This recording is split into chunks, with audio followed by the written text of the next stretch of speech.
Hi, I'm Khoong. Hi, I'm Theodora. Welcome to the Moringa Ventures podcast.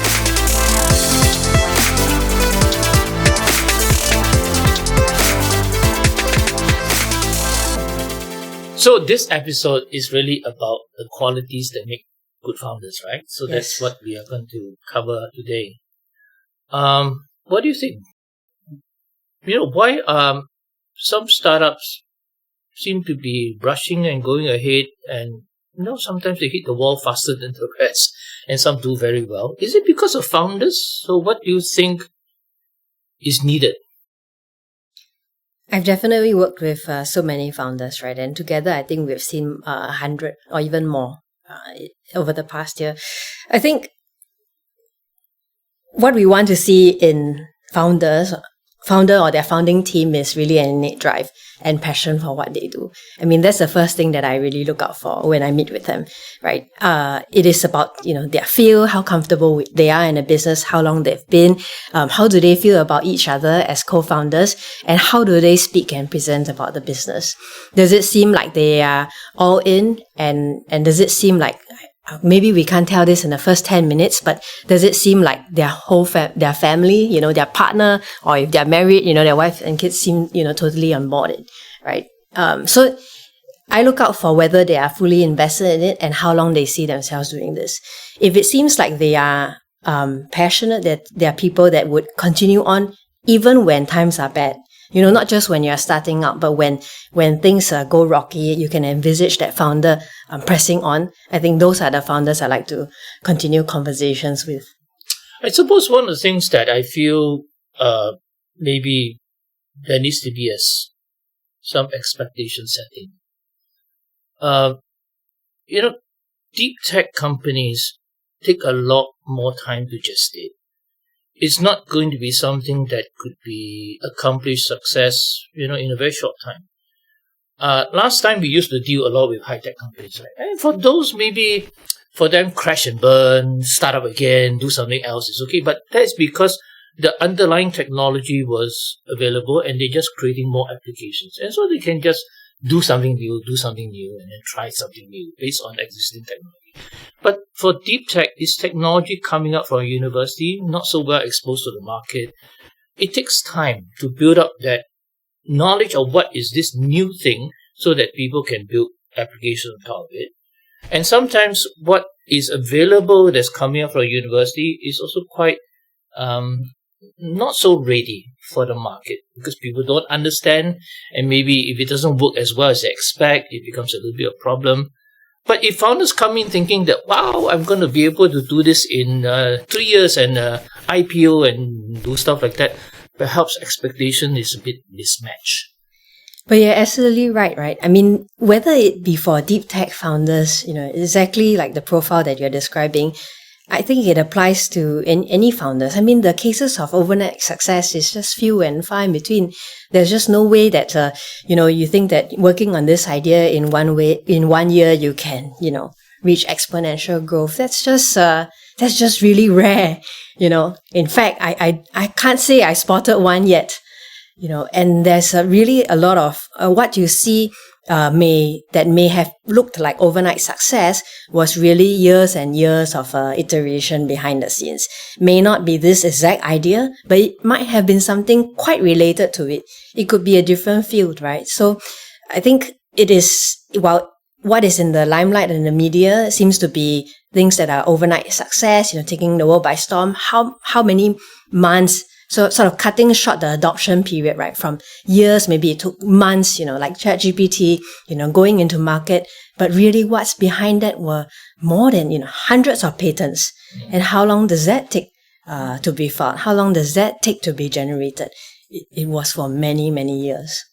Yeah, so I guess one of the qualities that you mentioned that founders need to have is a sense of perseverance, right?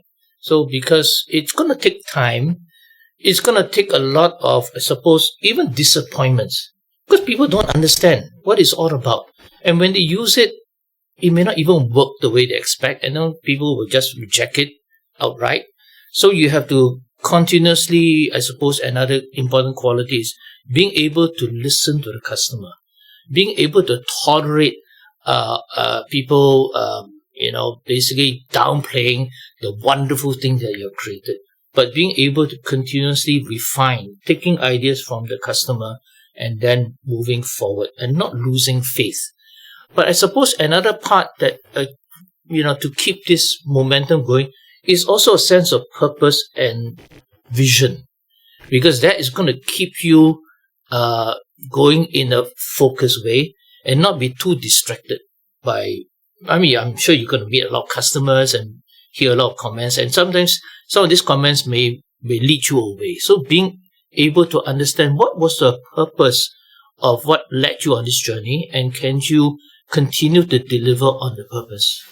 Yeah, I think, like it or not, founders have to be is the number one salesman of their own company, right? And it is not easy to do sales, right? You have to be the chief fundraiser. You've got to knock on doors. Maybe you might knock on 100 doors and only one might open to you for a conversation. Or even, like in politics, sometimes I go on house visits and maybe the door may not be open or the door closes on you. You just have to pick yourself up and go on to the next one, right? So founders will have to not give up, right? When they encounter these conversations, and when the feedback is tough, let's take it in, let's digest it, but then let's not, dwell on it negatively for a week, right? Just log it in as a data point and then move on to the next data point, right? I think that would be the best way and the best thing that a founder can bring. Actually, you bring up another interesting point. So a founder also needs to be somewhat optimistic, Yes. So people will say things that will put you down or put down what you're doing. But you have to always have this optimistic view of what can you do going forward, instead of dwelling on not like a defensive nature, dwelling on the fact that I don't like this guy, I'm not talk to him again. But really, how can I re-engage this person in a positive way to respond to whatever has been raised? How can I reposition this so that it makes sense? Yeah, you got to be the glass is half full person, not empty. You certainly don't want to break the glass. You don't want to break the glass. Yeah. So I thought another interesting aspect about being a founder is you have to have very strong knees, because I guess funding is so important, and you need to be able to go on your knees quite often, either not really physically, but logically or in a manner that requires people to position yourself in a very humble way, to be able to withstand perhaps negativity as you ask for funding and people slam the door in your face, like what you mentioned in some of the political work you're doing. But really tolerating the fact that you have to go on your knees to get funding, and be careful of how you spend the money. That's, I think, another very important quality. Having an eye on how money is going out and how money is coming in. And that's figuratively, of course. No one actually goes on the knees, but I suppose it's the perseverance and how you need to be a little bit hardened that way. Right? You need to be clear in your presentation, and you need to continuously refine your pitch deck. It's a living document. You don't have just one version for all and every single investor you meet. You have to customize what you are pitching to the investor and have a good understanding of where they come from and what would make them interested. That leads me to another thought. This idea of presentation. I think one of the challenges that founders will face is because in the deep tech world, the technology is very much part of that overall presentation and discussion.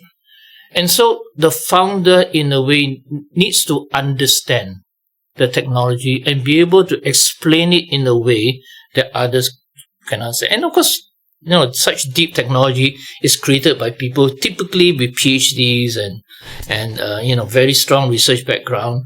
And that is, technology coming to the market. Nobody understands it. So the founder really stands between the world of this richness in technical terms and the world that is just looking there as what is this? How is it useful to me? So you need to be able to be this communication bridge between the two. Yes, you have to communicate well, and that does not necessarily come naturally to everyone, and you simply have to keep trying, keep practicing, right?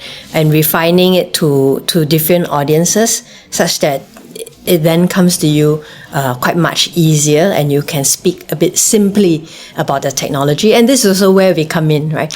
We at times we do spend a lot of time with founders, helping them and coaching them, understanding their business tool and helping them refine their pitch.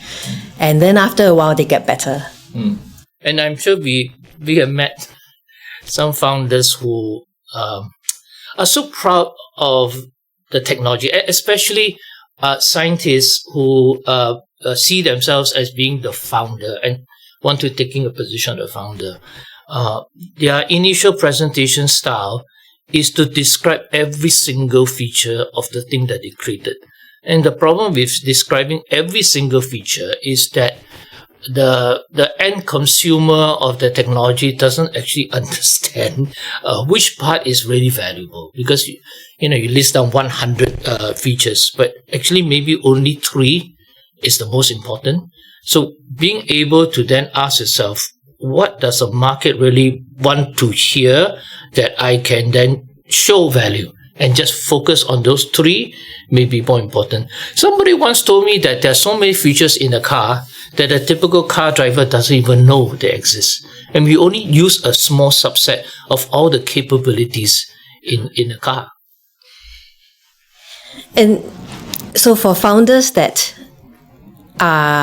what you're sharing about how they need to craft that pitch is particularly important when they are pitching to their first clients, because it depends on which person you're meeting from within the company to pitch your product or solution.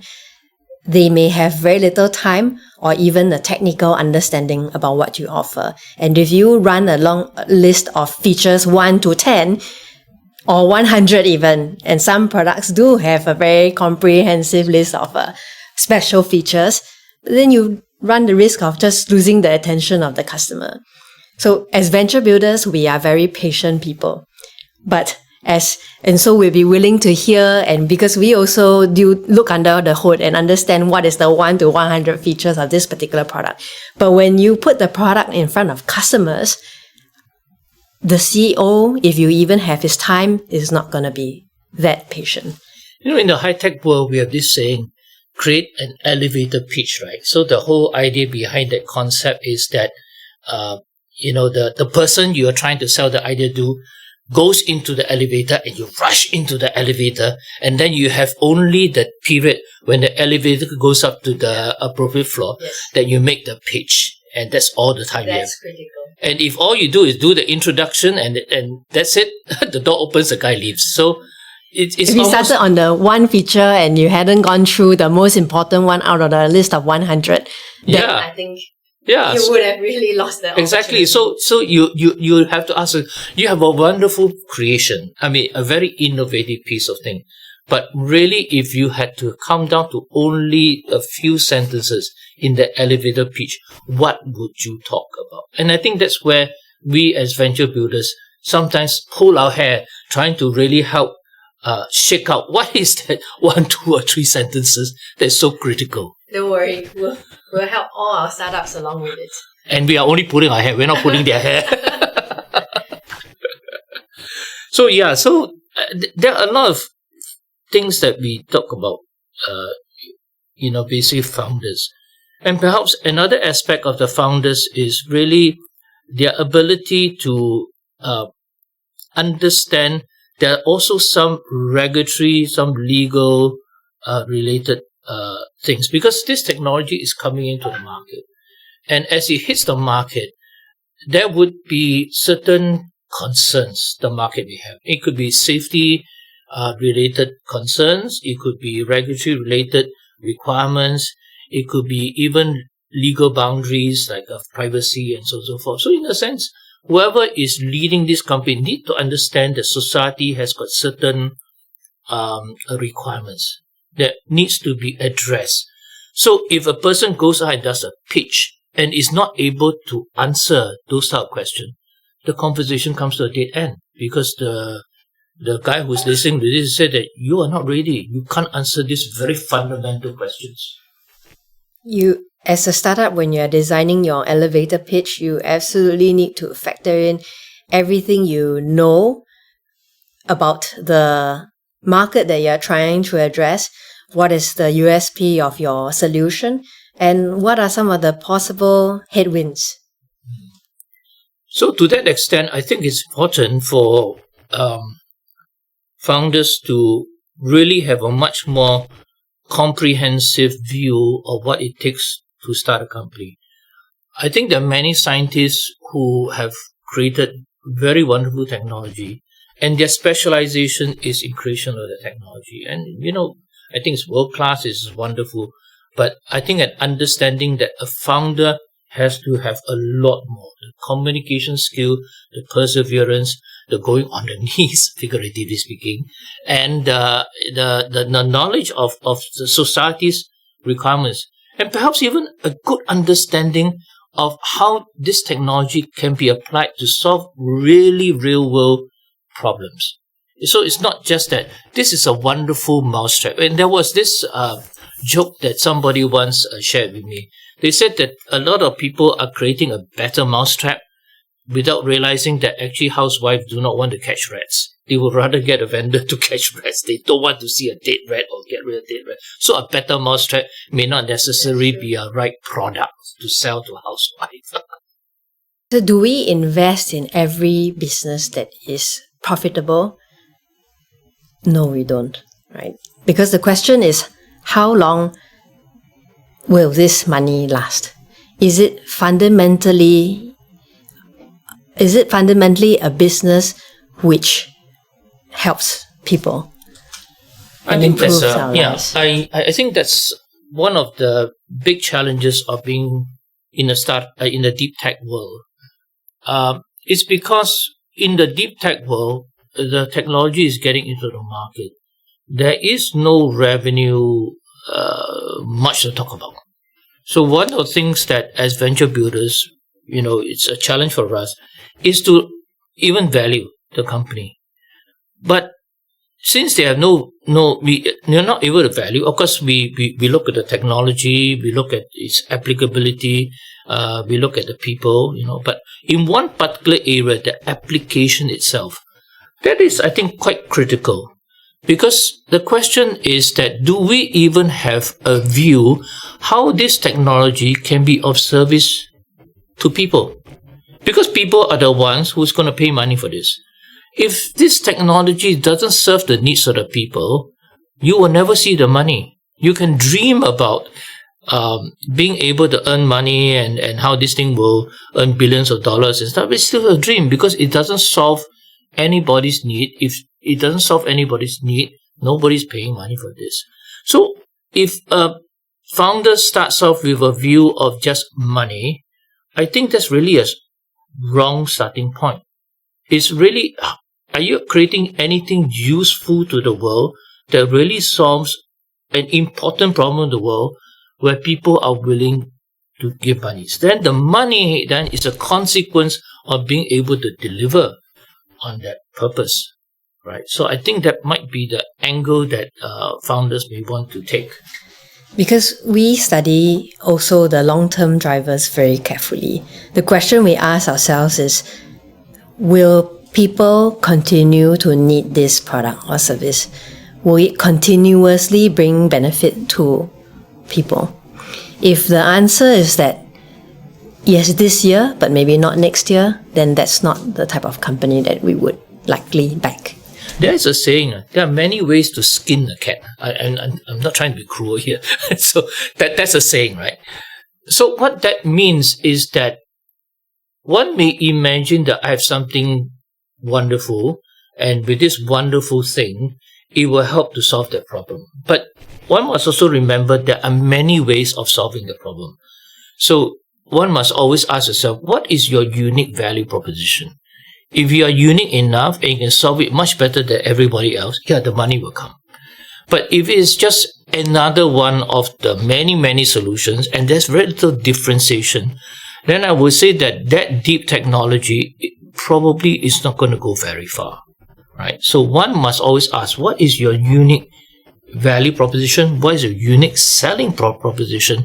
And be very clear about that and keep honing on that. That should be the focus rather than just keep dreaming that one of these days, whatever I created is going to earn the money. Because, if there's 10 of you doing the same thing, you're not going to hit the target. I think the key that we're looking for is impact. And whether this product will fundamentally change things and deliver a positive impact. And I think this is also a little bit of where ethics also come in, right? Is your product or solution designed to benefit one person, but severely put another person at a disadvantage, for example? If it does, then I don't think that's the type of business that we necessarily want to get into. We want to look at core technologies and offerings that will lift everyone up, right? That everyone who uses it will stand to gain and benefit. So I think that, as you were talking about being able to find something useful and making impact, I think for us as Moringa Ventures, we would stay away from technologies or solutions that we think is not ethically in line with what we want to do. I remember there were cases of people that came to us and said that whatever solution they have will be able to foster greater gambling,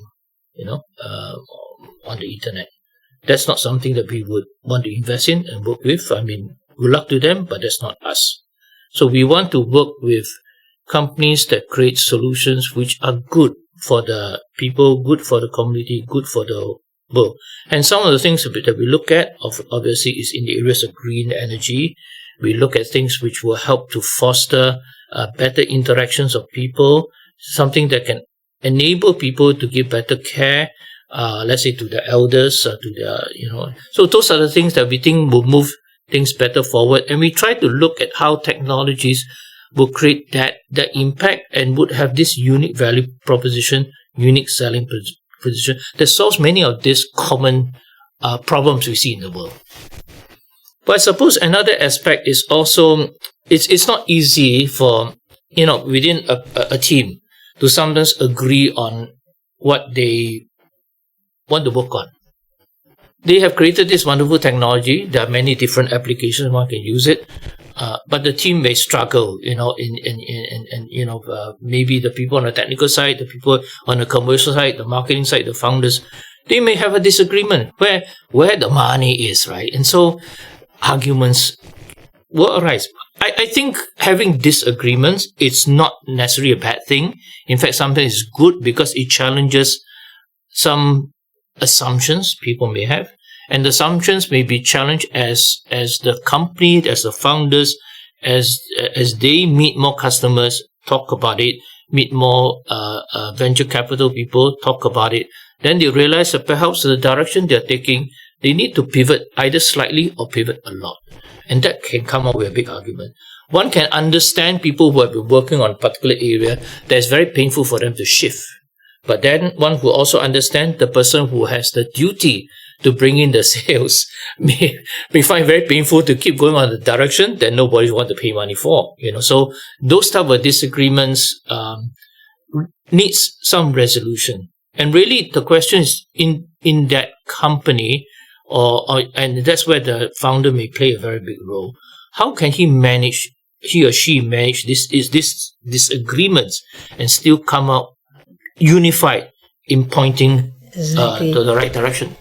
That's a great point, because actually between co-founders, between the founding team, what I've noticed is that founders would really need to be quite candid with each other. They would really need to be able to talk about any difficulties or challenges facing the business and not hide a fact from someone because thinking that one would be upset at that comment, right? They need to be able to discuss and then after that put that behind and understand that every member of the team wants to work towards it. For example, if you have a co-founder who is maybe a technical co-founder or focused on product, you think that the co-founder does not need to know anything about finances. And so, just a product discussion is necessary. But as far as we see in early stage ventures, teams are small and you got to know everything about the company. If you are building as if you had unlimited amount of money, right, with no sense of how much there is in the bank, then would you be building the right things for the company? You will probably arise in more friction between the person who's a CEO and trying to sell and, get revenue and the product who just wants to build to no end, right? So I think that founders need to be quite open in their exchange with each other, and conflicts arise, but they need to find ways to be able to put that behind after a day's work and then come back fresh the next day. Founders who don't discuss things quite candidly with each other, they won't last as teams. Yeah, so this teamwork culture is very important, because if you have different parts of your team pulling in different directions, then you're not likely going to move anywhere. But if all of your members are pulling in the same direction, that's when you get the fastest move. And in the deep tech world, you really, really need to be fast. The market is not waiting for your team to decide where you're going to move. The market is going to move, and you got to sometimes move faster with the market. Identify where people really need solutions for. Get yourself ahead of that. Get your solutions ready. And that's where I think having a very clear idea, where is your market? What is the minimum viable product for that market to be able to then get into the market, but all members of the team pulling together. And I think the founder has a very big role to foster that culture of teammanship in. There will be disagreements, but how do you come from that disagreement to be one team going forward? And I understand that that's totally tough, right? Especially if you had a long day, you've been working on something for so long, right? You've lost sleep for a couple of nights, and then you've been working on this particular feature, thought so hard, and then after that you hear a comment that you don't quite appreciate. It's just easy to just say that you had enough of it. But so it's important that the team also understand what works for them and take the necessary breaks. I don't think that we don't want to be backing teams, or we don't want to see teams, go putting everything into a business and leave nothing for themselves, for their own health, for their own family, because that's absolutely not sustainable. I know for myself that I can probably deal with a few hours of sleep for maybe a week. But then, there'll be one day that I sleep at 9-10 o'clock and until the next morning, right? It's just not possible to last for too many days in a row, 2-3 a.m. answering things. It's just not possible, and it's not sustainable. And the thing is that when you start doing that, you do not know when your next more important meeting is coming up. Because, like you said, it's always about timing and opportunity. And what if at the end of that 1 week, just when you absolutely need your break, the opportunity comes for you to show up, for you to present your product? Then are you going to have that strength to do that? So knowing sort of when to reset before you even feel like you're going to fall off the cliff, I think is absolutely important. There's a term, we call it keeping enough dry gunpowder, right? So it's like in a battle, you need enough for that opportunity, where you want to attack. You need to have enough gunpowder. If you use all your gunpowder, by the time the opportunity comes, you can't win. But also, what is important is, sometimes when we look at startups and they are having celebration parties, we think that shouldn't startups be working 24/7, no sleep, and what are they doing celebrating? I think the little successes are good because it refreshes the teammanship. It refreshes the fact that one cares for each other. Even it's little things like birthday parties. I mean, those are things that would ensure that the team remains intact together. But besides the maintaining a healthy team, I think there's also, like you mentioned, a need to remain a healthy person. Because if you don't sleep for a few days, or you sleep very, very few hours, you come into the office cranky. And when you're cranky, that's where that very unfortunate word, the very unfortunate statement, the very unfortunate joke sometimes cause things to unravel.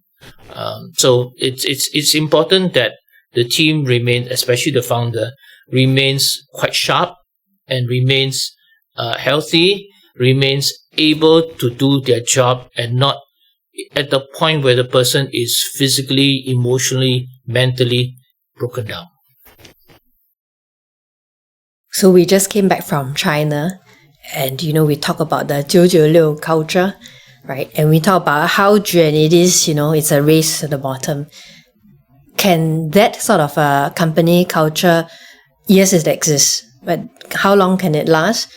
How long does it work for your team and company? I think this is something that every founder and management team needs to ask themselves. There's nothing wrong about it when you are, what we call chionging, in Singapore language, chionging for a product launch, right? Or for a big a day, right? But then, can it last you 10 years doing the same thing? Yeah, and we mentioned that deep tech is a long journey. And so one needs to be able to prepare for the marathon.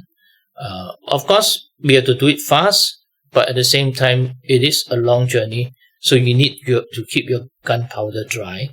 The team obviously is important, but I think in this conversation, we have actually uncovered many aspects of what a founder needs to be.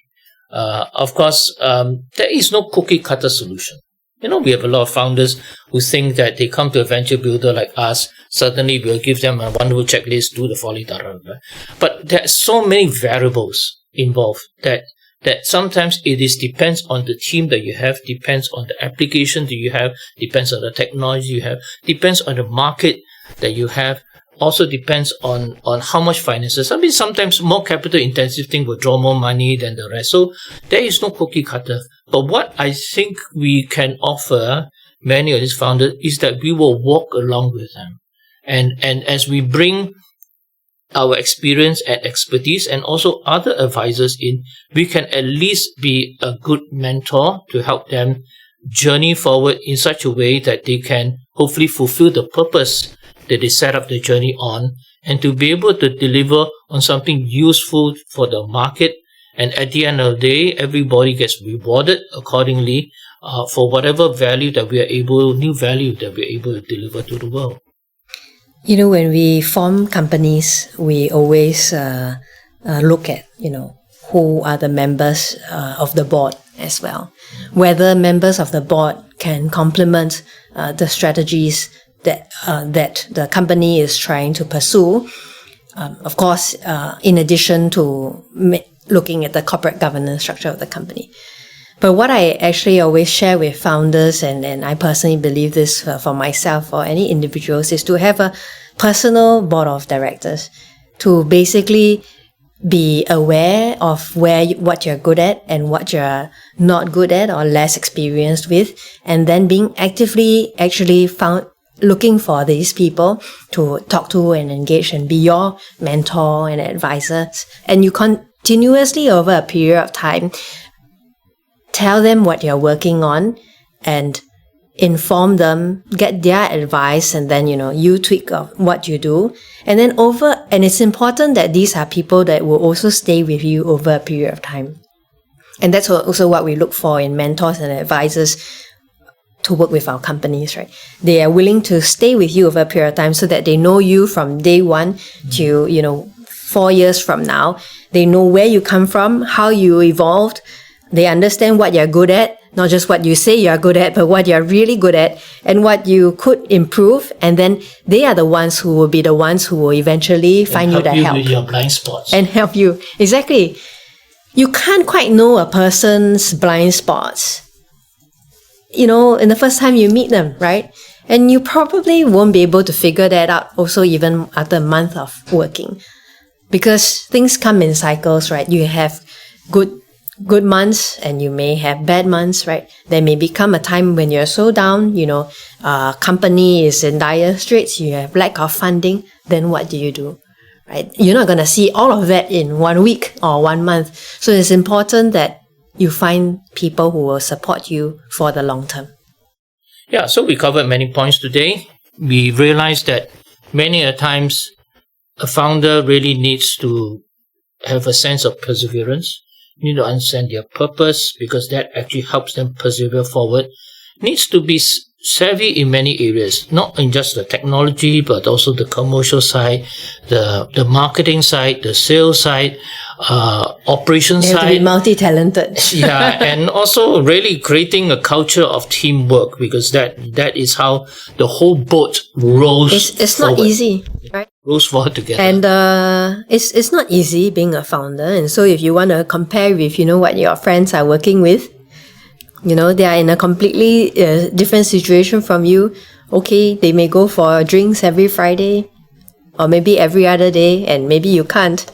But, you're really trying to actively build something and they're not in the same position as you. So why compare and be miserable in your own position? So a founder would really have to ask him or herself, what do they want at the end of the day? Is it to, build this business? Is it to create a bigger impact? And that is your North Star. And that's why you do what you do. And so when you are upset, or when you look, left and right and you see friends having fun and you're not, just think of, go back to why you're even in this in the first place.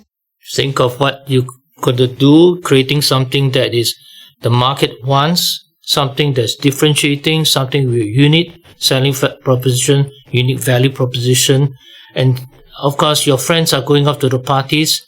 There is going to be sacrifice. But at the end of the day, make sure you look after yourself and make sure you look after your team for the long haul. Otherwise, nice discussion with you. Thank you. Likewise. Well, it looks like that's all the time we have today. And we love to hear and see what you have done, all the wonderful things you're creating. Well, we like to see you next time.